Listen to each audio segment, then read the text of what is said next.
Hai, Assalamualaikum. Petang-petang makan keropok lekor memang sedap kan? Tapi kadang-kadang orang takut kan, takut meletup waktu goreng.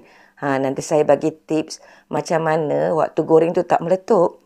Kita buat sendiri sos keropok lekor ni.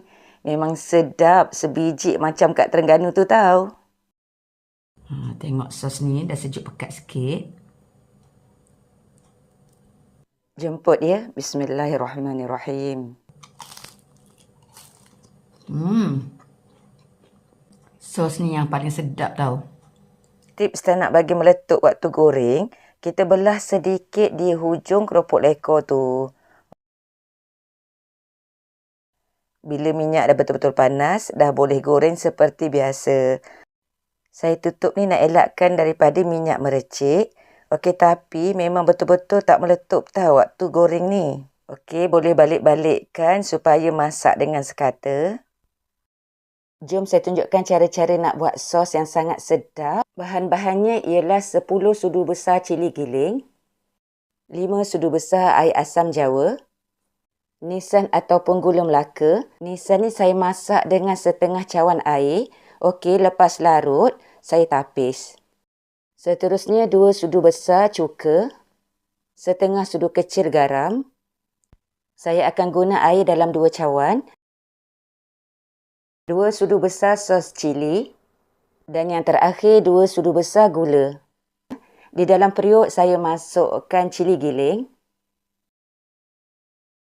Seterusnya air nisan ataupun gula melaka. Masukkan air asam jawa. Masukkan garam. Seterusnya gula. Masukkan cuka.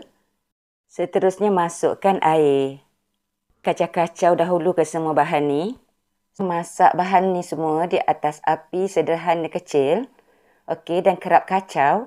Okey, kita masak sehinggalah mendidih. Bahan rahsia nak jadikan sos ni pekat, masukkan 2 sudu besar sos cili live. Masak lagi sos ni sampailah mendidih dan sedikit pekat. Lepas dah mendidih dah boleh rasa ya. Kalau tak cukup manis ke, masam ke, boleh adjust. Sos saya dah masak, okey, dah mendidih dah tu. Okey, dah nampak sedikit pekat. Okey, dah boleh tutup api.